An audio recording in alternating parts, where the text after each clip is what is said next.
여러분이 땀 흘려 번 월급 300만 원이 어느 날 아침 눈을 떴더니 200만 원의 가치밖에 못하게 된다면 어떠시겠습니까? 누가 내 통장에서 돈을 훔쳐간 게 아닙니다. 통장 잔고 숫자는 그대로죠. 그런데 마트에서 집을 수 있는 물건은 줄어듭니다. 장바구니에 담긴 가격은 미친 듯이 치솟습니다. 이건 먼 미래의 공상과학 소설이 아닙니다. 지금 대한민국 경제 시계가 가리키고 있는 2026년의 아주 현실적인 시나리오입니다. 우리는 지금 환율 1,500원이라는 거대한 쓰나미 앞에 서 있습니다. 에이, 설마 그렇게까지 되겠어? 환율 좀 오르면 수출 잘 되고 좋은 거 아니야? 혹시 이렇게 생각하셨나요? 만약 그렇다면 오늘 이 영상을 정말 잘 찾아오셨습니다. 그 아니란 생각이 여러분의 자산을 휴지 조각으로 만들 수 있기 때문입니다. 환율이 1,500원을 뚫는다는 건 단순히 여행 가서 콜라 한 잔 사 먹을 때 돈을 더 낸다는 뜻이 아닙니다. 이건 대한민국 주식시장이라는 거대한 배에 구멍이 뚫린다는 신호입니다. 삼성전자가 아무리 반도체를 잘 만들어도, 현대차가 차를 아무리 많이 팔아도 여러분의 주식 계좌가 파랗게 질려버릴 수밖에 없는 무서운 구조적 이유가 여기 숨어 있습니다. 외국인 투자자들이 언제든 떠날 수 있는 출구 전략을 조용히 가동하고 있습니다. 겉으로는 주식을 사는 것 같지만 속으로는 한국 시장을 탈출할 날짜를 계산하고 있는 겁니다. 도대체 왜 이런 일이 벌어지는 걸까요? 2026년 대한민국에는 무슨 일이 기다리고 있을까요? 그리고 이 거대한 파도 속에서 내 소중한 자산을 지키려면 어떻게 해야 할까요? 오늘 이 영상을 끝까지 보신다면 단순히 환율 지식을 넘어서 다가올 위기를 기회로 바꿀 수 있는 진짜 눈을 뜨게 될 겁니다. 지금부터 여러분의 돈을 지키기 위한 가장 중요한 이야기를 시작하겠습니다. 준비되셨나요? 우리가 이 공포를 제대로 이해하려면 잠시 시계바늘을 뒤로 돌려봐야 합니다. 숫자는 거짓말을 하지 않지만 그 숫자가 품고 있는 기억은 때론 너무나 고통스럽습니다. 대한민국 국민에게 환율 급등이라는 단어는 단순한 경제 용어가 아닙니다. 그것은 집단적인 트라우마입니다. 1997년을 기억하십니까? TV에서는 연일 대기업이 부도났다는 속보가 떴습니다. 평생을 바쳐 일한 직장에서 아버지가 쫓겨나던 그 겨울을 말입니다. 그때 환율이 얼마였는지 아십니까? 무려 2,000원에 육박했습니다. 나라 곳간에 달러가 없어서 국가가 부도 위기에 처했던 그날. 우리는 그걸 IMF 외환 위기라고 부릅니다. 길거리에 실직자가 넘쳐났고 장롱 속에 숨겨둔 금반지를 꺼내 나라 빚을 갚겠다고 줄을 섰습니다. 그때 우리는 뼈저리게 배웠습니다. 환율이 미쳐 날뛰면 내 삶이 송두리째 흔들릴 수 있다는 것을요. 그리고 시간이 흘러 2008년이 되었습니다. 미국에서 시작된 금융위기가 전 세계를 덮쳤습니다. 리먼 브라더스라는 거대한 은행이 무너졌죠. 그때도 환율은 요동쳤습니다. 1,600원을 향해 치솟았죠. 코스피 지수는 반토막이 났습니다. 주식시장은 피바다가 되었고 수많은 투자자들이 절망 속에 시장을 떠났습니다. 이 두 사건의 공통점이 무엇인지 아십니까? 바로 달러의 탈출입니다. 대한민국이라는 울타리 안에서 돈이 썰물처럼 빠져나갈 때 환율은 천장을 뚫고 올라갔습니다. 그리고 그 결과는 참혹했습니다. 기업은 원자재를 살 돈이 없어서 공장을 멈췄고 은행은 돈을 빌려주지 않았으며 개인의 자산 가치는 바닥으로 곤두박질 쳤습니다. 그런데 말입니다. 지금 우리가 마주하고 있는 2026년의 위기는 과거와는 질감이 조금 다릅니다. 1997년이나 2008년은 갑작스러운 외부 충격이나 명확한 사건이 방아쇠가 되었습니다. 마치 교통사고처럼 쾅 하고 터진 겁니다. 하지만 지금 다가오는 위기는 다릅니다. 이건 마치 가라앉는 배와 같습니다. 아주 천천히 하지만 확실하게 물이 차오르고 있는 겁니다. 우리가 모르는 사이에 기초 체력이 약해졌기 때문입니다. 과거에는 우리 국민이 힘을 합치면 된다는 희망이라도 있었습니다. 수출해서 달러 벌어오면 된다는 믿음이 있었죠. 하지만 지금은 어떤가요? 저출산으로 일할 사람은 줄어들고 중국은 턱 밑까지 쫓아왔습니다. 미국은 자기네 나라에 공장을 지으라고 압박합니다.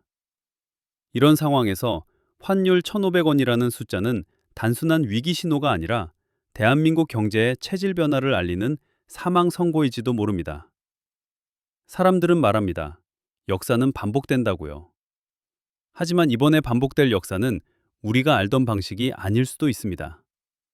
과거의 위기가 급성질환이었다면 이번 위기는 만성질환이 합병증을 일으키는 단계입니다. 그래서 더 무섭습니다.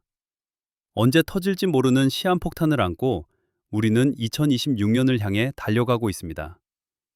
1997년의 눈물과 2008년의 비명을 기억한다면 지금 이 조용한 경고음을 절대 무시해서는 안 됩니다. 그때는 몰라서 당했지만 지금은 알고도 당할 수 있기 때문입니다. 역사가 보내는 신호를 읽어야 합니다. 그것이 우리가 살아남을 유일한 길입니다. 그렇다면 도대체 왜 환율 1,500원 시대가 온다는 걸까요? 그리고 이게 왜 주식시장을 박살내는 걸까요? 경제학 교과서 덮어두고 아주 쉬운 이야기로 풀어보겠습니다. 이 원리를 이해하면 뉴스가 다르게 들리실 겁니다. 환율이라는 건 아주 단순하게 말해서 돈의 몸값입니다. 대한민국 원화라는 아이와 미국 달러라는 아이가 시소에 타고 있다고 상상해 보세요. 미국 달러가 뚱뚱해지고 무거워지면 시소는 달러 쪽으로 쿵 하고 내려갑니다. 반대로 원화는 하늘로 붕 뜨겠죠. 이게 바로 환율 상승입니다. 원화가 하늘로 올라갔으니 좋은 거 아니야? 라고 생각하실 수 있습니다. 하지만 여기서 시소의 높이는 가치가 아니라 우리가 지불해야 할 가격입니다. 즉, 달러가 무거워져서 바닥을 칠수록 우리는 그 달러를 얻기 위해 더 많은 원화를 지불해야 한다는 뜻입니다. 그럼 왜 달러는 무거워지고 원화는 가벼워질까요? 그 비밀은 이자율이라는 수도꼭지에 있습니다. 돈은 본능적으로 이자를 많이 주는 곳으로 흐릅니다. 마치 물이 높은 곳에서 낮은 곳으로 흐르듯이 돈은 이자가 낮은 곳에서 높은 곳으로 이동합니다. 미국이라는 은행이 예금 이자를 5% 준다고 합시다. 그런데 한국이라는 은행은 3%밖에 안 줍니다. 자, 여러분이라면 돈을 어디에 맡기시겠습니까? 당연히 미국 은행이겠죠. 똑같은 돈을 맡겨도 이자를 더 주니까요. 이게 지금 벌어지고 있는 일의 핵심입니다. 전 세계의 돈이 한국을 떠나 미국으로 가고 있습니다. 한국에 있던 돈을 빼려면 원화를 팔고 달러를 사야겠죠. 원화를 파는 사람이 많아지니 원화 가치는 떨어지고 똥값이 되고 달러를 사는 사람이 많아지니 달러 가치는 비싸지는 겁니다. 이 과정이 반복되면 환율 1,500원은 시간 문제라는 겁니다. 그럼 여기서 질문이 하나 생깁니다. 한국은행이 금리를 미국보다 더 올리면 되잖아? 맞습니다. 아주 좋은 질문입니다. 이론적으로는 그렇습니다. 하지만 한국은행은 지금 진퇴양난에 빠졌습니다. 금리를 올린다는 건 시중의 돈줄을 재는 것과 같습니다. 수도꼭지를 잠그는 거죠. 금리를 올리면 어떤 일이 벌어질까요? 영끌에서 집 산 사람들, 대출받아 장사하는 자영업자들, 이자 부담이 눈덩이처럼 불어납니다. 가계부채가 세계 최고 수준인 한국에서 금리를 섣불리 올렸다가는 부동산 시장이 무너지고 사람들이 파산하게 됩니다. 미국을 따라가자니 내수 경제가 죽고 안 따라가자니 환율이 폭등하는 상황. 이걸 외통수라고 합니다. 이러지도 저러지도 못하는 사이에 환율은 슬금슬금 올라가는 겁니다. 자, 이제 이 상황이 주식시장에 미치는 영향을 볼까요? 이게 오늘 이야기의 하이라이트입니다. 외국인 투자자 입장에서 한국 주식은 지금 구멍난 독과 같습니다. 예를 들어 봅시다. 외국인인 마이클이 1달러를 가져와서 1,000원으로 바꾼 뒤 삼성전자 주식을 샀습니다. 주가가 그대로여도 환율이 1,500원이 되면 어떻게 될까요?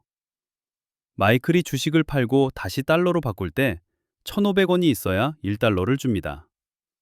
원래 1,000원만 있어도 1달러였는데 이제는 1,500원이 있어야 본전인 겁니다. 즉, 가만히 앉아서 환차손, 환율로 인한 손해를 엄청나게 보게 되는 구조입니다. 주가가 2% 올라도 환율에서 30% 손해보면 결국 마이너스인 셈이죠. 그러니 마이클은 생각합니다. 한국 주식은 가지고 있을수록 손해다. 그래서 매도 버튼을 누릅니다. 외국인이 주식을 파니 주가는 떨어집니다. 판돈을 달러로 바꿔서 나가니 환율은 더 오릅니다. 환율이 오르니 남은 외국인도 더 불안해져서 또 팝니다. 이것이 바로 죽음의 악순환입니다. 한국 주식이 아무리 저평가되어 있다고 해도 이 환율 리스크가 해결되지 않으면 외국인에게는 매력 없는 시장일 뿐입니다. 게다가 기업들도 죽을 맛입니다. 환율 오르면 수출 기업은 좋은 거 아니야? 이건 옛날 호랑이 담배 피우던 시절 이야기입니다. 지금 한국 기업들은 원자재를 대부분 수입합니다. 기름도 사오고 가스도 사오고 부품도 사옵니다. 환율이 오르면 이 수입 가격이 폭등합니다. 물건 하나 만드는데 드는 비용이 어마어마하게 비싸지는 겁니다. 비싸게 만들어서 팔아야 하니 마진이 줄어듭니다. 이익이 줄어드니 주가도 떨어지겠죠? 결국 환율 1,500원이라는 숫자는 한국 주식 시장을 누르는 거대한 바위입니다. 이 바위를 치우지 못하면 우리의 주식 계좌는 숨을 쉴 수가 없습니다. 유동성이라는 산소 공급이 끊기기 때문입니다.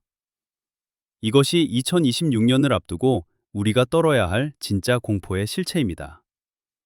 이제 눈을 감고 2026년의 어느 날을 상상해 봅시다. 아침 뉴스에서는 앵커가 심각한 표정으로 이렇게 말합니다. 오늘 원달러 환율이 기어코 1,500원을 돌파했습니다. 외국인 투자자들은 30일 연속 순매도를 기록하고 있습니다. 이 뉴스가 여러분의 삶에 어떤 파장을 일으킬지 구체적인 시나리오로 파헤쳐 보겠습니다. 첫 번째 시나리오입니다. 수입 물가 폭탄과 소비 절벽입니다. 점심시간 회사 앞 식당에 갔습니다. 늘 먹던 김치찌개가 기비컨원이 되었습니다. 사장님은 한숨을 쉬며 말합니다. 외국인 투자자들이 한국을 떠나면서 주식을 던질 때 누군가는 그 물량을 조용히 받아냈습니다. 특히 수출 중심의 대기업 주식들이 환율 효과로 인해 실적이 개선될 것을 예측한 스마트한 자산가들이 있었죠. 그들은 환율 상승이 대한민국 전체에는 위기일지 몰라도 수출 기업에게는 엄청난 기회가 된다는 역설적인 진실을 알고 있었습니다. 과거의 위기는 항상 준비된 자들에게는 부의 추월차선이었습니다. 지금 우리가 걱정하는 2026년의 위기설도 어쩌면 누군가에게는 10년 만에 찾아온 인생 역전의 기회일지 모릅니다. 역사는 그대로 반복되진 않지만 분명히 라임을 맞추며 반복된다고 하죠.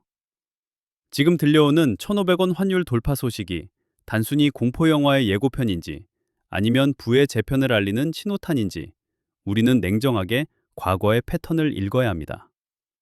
그때 그 부자들은 과연 어떤 원리를 꿰뚫고 있었기에 그토록 대담할 수 있었을까요?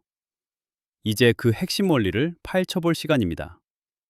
환율 이야기를 하려면 머리 아픈 그래프는 다 치워버리고 아주 쉬운 그림 하나만 머릿속에 그려봅시다. 여러분 앞에 거대한 저울이 하나 놓여 있습니다. 왼쪽 접시에는 대한민국 돈, 원화에 담겨 있고 오른쪽 접시에는 미국 돈, 달러에 담겨 있습니다. 환율이란 건 결국 이 저울의 균형 잡기 놀이입니다. 어느 한쪽이 무거워지면 다른 쪽은 가벼워져서 위로 붕 뜨겠죠? 만약 미국이 금리를 올려서 달러를 은행으로 빨아들입니다. 그러면 시중의 달러가 귀해지겠죠? 희소성이 생기니까 달러 쪽 접시가 무거워져서 아래로 내려갑니다. 반대로 원화 쪽 접시는 가벼워져서 위로 붕 뜹니다. 우리는 이걸 환율이 올랐다라고 표현합니다. 1달러를 사기 위해 더 많은 원화를 지불해야 하니까요. 자, 그런데 여기서 아주 중요한 질문이 생깁니다. 환율이 오르면, 즉 우리 돈의 가치가 떨어지면 누가 가장 먼저 비명을 지를까요? 바로 해외에서 물건을 사와야 하는 사람들입니다. 석유, 가스, 밀가루를 수입하는 사장님들은 죽을 맛입니다. 옛날엔 1,000원이면 사오던 걸 1,500원을 줘야 하니까요. 이 사장님들이 비명을 지르면 그 고통은 고스란히 우리에게 전가됩니다. 주유소 기름값이 오르고 빵값이 오르는 게 바로 이 때문입니다. 그런데 이 아비규환 속에서 혼자 뒤로 돌아 웃고 있는 사람들이 있습니다. 바로 물건을 해외로 파는 사람들, 수출 기업입니다. 삼성전자를 예로 들어볼까요? 삼성전자가 반도체 칩 하나를 1달러에 미국에 팝니다. 환율이 1,000원일 때는 1달러를 벌어와서 환전하면 주머니에 1,000원이 들어왔습니다. 그런데 환율이 1,500원으로 올랐습니다. 똑같이 1달러짜리 칩을 팔았는데 환전하고 나니 주머니에 1,500원이 들어옵니다. 가만히 앉아서 매출이 50%나 뻥튀기 된 겁니다. 이게 바로 환율의 마법, 전문 용어로 환차익입니다. 사람들은 흔히 이렇게 생각합니다. 환율이 오르면 나라가 망하니까 주식도 다 떨어질 거야. 이건 반은 맞고 반은 틀린 이야기입니다. 내수기업, 즉 한국 안에서 물건을 파는 기업들은 힘듭니다. 사람들이 돈이 없어 물건을 안 사니까요. 하지만 삼성전자나 현대차 같은 수출 대장주들은 다릅니다. 이들의 무대는 좁은 한국 땅이 아니라 전 세계입니다. 이들의 매출 장부는 원화가 아니라 달러로 기록됩니다. 환율이 오르면 오를수록 재무제표의 숫자는 예뻐집니다. 그래서 환율이 폭등하는 위기 상황에서도 삼성전자 같은 수출 기업의 주가는 오히려 방어가 되거나 상승하는 기현상이 벌어지는 겁니다. 여기서 우리는 디커플링이라는 아주 중요한 개념을 이해해야 합니다. 기차의 앞칸과 뒷칸 연결고리를 끊어버리는 걸 말합니다. 즉, 나의 체감 경기와 수출 기업의 실적이 서로 따로 노는 현상입니다. 우리는 마트에서 장볼 때마다 손을 떨고 대출이자 갚느라 허리가 휘는데 삼성전자는 역대급 실적이라며 성과급 잔치를 하는 뉴스 한 번쯤 보셨을 겁니다. 이게 바로 환율 상승이 만든 디커플링의 전형적인 모습입니다. 부자들은 이 괴리감을 너무나 잘 알고 있습니다. 그들은 환율 오르니까 다 팔고 도망가자 라고 하지 않습니다. 대신 이렇게 생각합니다. 환율이 오르면 내수기업은 죽을 쓰겠지만 수출기업은 돈을 쓸어 담겠구나. 그럼 내 자산을 수출기업 쪽으로 옮겨놔야지. 마치 홍수가 났을 때 낮은 땅에 있는 집을 팔고 높은 언덕 위에 있는 집으로 이사가는 것과 같습니다. 홍수가 나면 저지대는 물에 잠겨 고통 같지만 고지대는 오히려 물 구경하기 좋은 명당이 되는 이치죠. 하지만 주의할 점이 하나 있습니다. 무조건 환율이 오른다고 삼성전자가 오르는 건 아닙니다. 만약 전 세계 경기가 얼어붙어서 아무도 반도체를 사지 않는다면 어떻게 될까요? 환율이 2,000원이 된들 물건이 안 팔리면 소용이 없습니다. 그래서 우리는 환율이라는 변수와 함께 반도체 사이클이라는 또 하나의 바퀴를 같이 봐야 합니다. 지금의 상황은 어떤가요? AI 열풍으로 전 세계가 반도체를 못 구해서 안달입니다. 물건을 사겠다는 줄이 지구 한 바퀴를 돌고 있는데 거기에 환율까지 도와주네? 이건 마치 순풍에 돛을 배에 모터까지 달아준 격입니다. 이것이 바로 전문가들이 2026년 환율 위기설 속에서도 삼성전자를 주목하는 진짜 이유입니다. 단순히 대기업이니까 안 망해라는 믿음이 아닙니다. 철저하게 돈의 흐름과 구조를 계산한 결과인 것이죠. 이제 원리를 알았으니 현실을 직시할 차례입니다. 과연 2026년에 정말로 1,500원이 올까요? 그리고 그때 내 통장은 무사할 수 있을까요? 자, 이제 타임머신을 타고 2026년으로 가봅시다. 뉴스 앵커가 심각한 표정으로 말합니다. 오늘 원달러 환율이 기어이 1,500원을 돌파했습니다. 이 시나리오가 현실이 된다면 대한민국은 두 가지 갈림길에 서게 됩니다. 첫 번째 시나리오는 제2의 위기입니다. 환율이 오르니 외국인 투자자들이 한국을 탈출합니다. 한국 돈 가치가 계속 떨어지는데 여기서 주식 들고 있으면 바보다 라면서 삼성전자고 뭐고 다 팔고 떠나는 거죠. 이렇게 되면 주가는 곤두박질치고 기업들은 자금 조달이 막혀 줄도산하게 됩니다. 우리가 가장 두려워하는 최악의 상황입니다. 하지만 두 번째 시나리오, 수출의 구원이 있습니다. 지금 많은 전문가들이 무게를 싣고 있는 쪽이기도 합니다. 환율이 1,500원이라는 건 한국 물건이 해외 시장에서 가격 깡패가 된다는 뜻입니다. 일본 엔화가 싸지면서 일본 여행객이 폭증하고 도요타 자동차가 날개 돋친 듯 팔린 것을 기억하시나요? 2026년 고환율을 등에 업은 한국 기업들이 미친 듯한 가격 경쟁력으로 세계 시장을 장악합니다. 특히 AI 반도체 수요가 폭발하는 시점과 맞물려 삼성전자의 이익은 상상을 초월하게 늘어납니다. 이때 한국 주식시장은 아주 기묘한 모습을 보일 겁니다. 코스피 지수는 오르는데 내수주는 타란불이 켜져 있는 극단적인 양극화 장세가 펼쳐지는 거죠.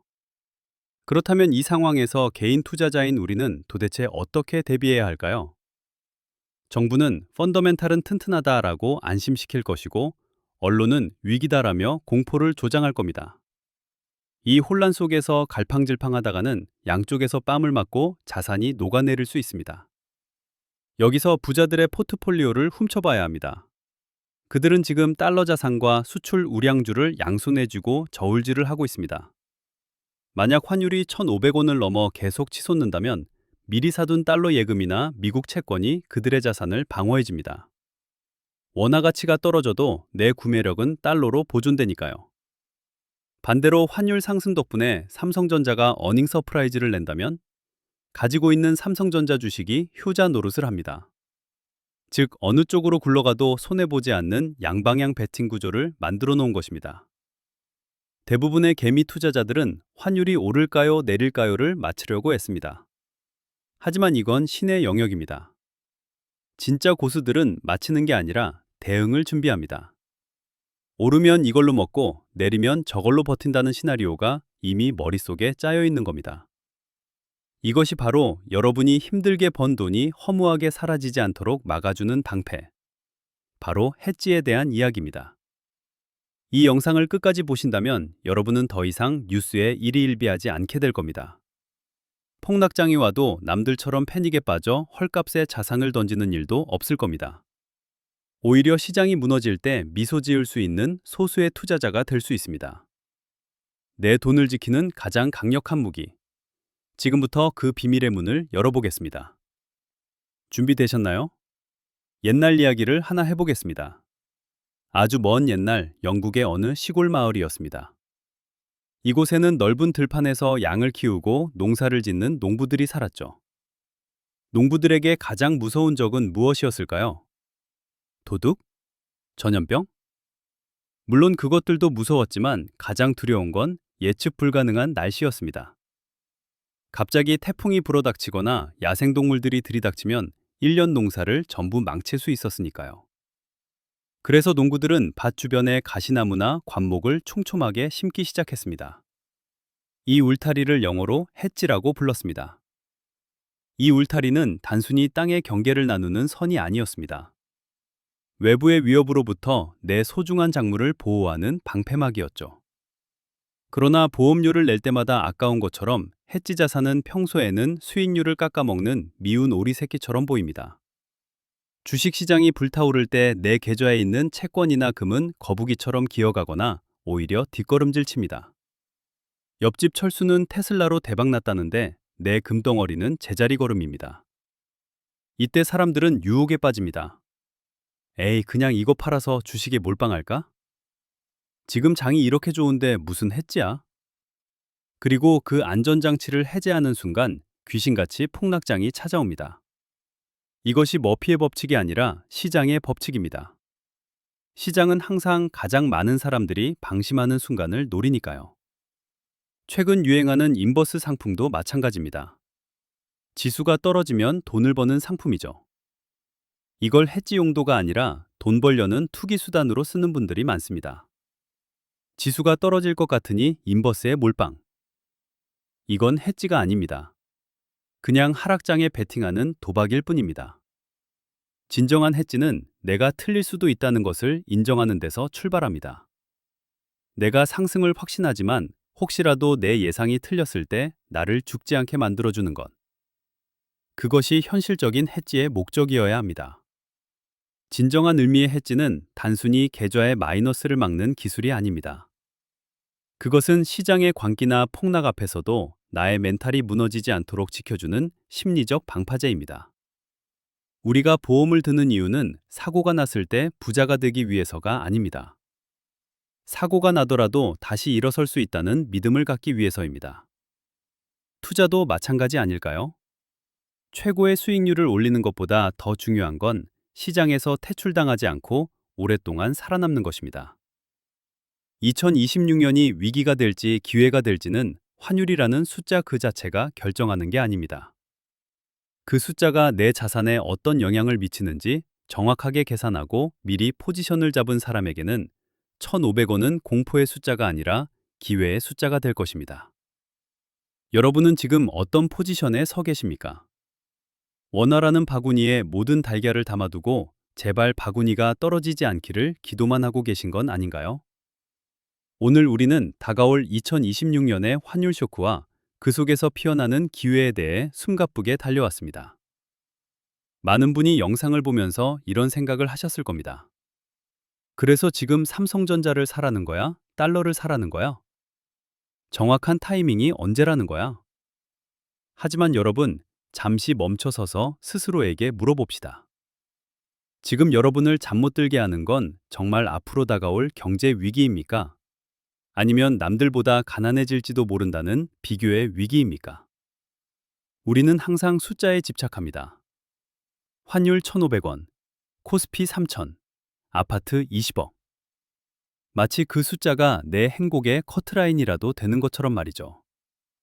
하지만 진정한 부자들은 숫자를 쫓아다니지 않습니다.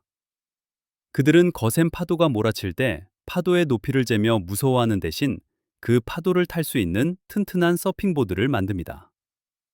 오늘 제가 말씀드린 대비라는 것은 단순히 돈을 어디에 묻어두라는 기술적인 조언이 아닙니다. 세상의 변화를 읽고 흔들리지 않는 나만의 기준을 세우라는 뜻입니다. 환율이 오르면 누군가는 나라 탓을 하며 술을 마시지만 누군가는 조용히 환전 앱을 켭니다. 위기는 언제나 예고 없이 찾아오지만 그 위기를 대하는 태도는 우리가 선택할 수 있습니다. 오늘 이야기가 여러분의 미래를 바꿀 열쇠가 되었다면 구독과 좋아요로 그 여정에 함께해 주십시오. 저는 더 냉철한 분석과 돈이 되는 정보로 다시 찾아오겠습니다.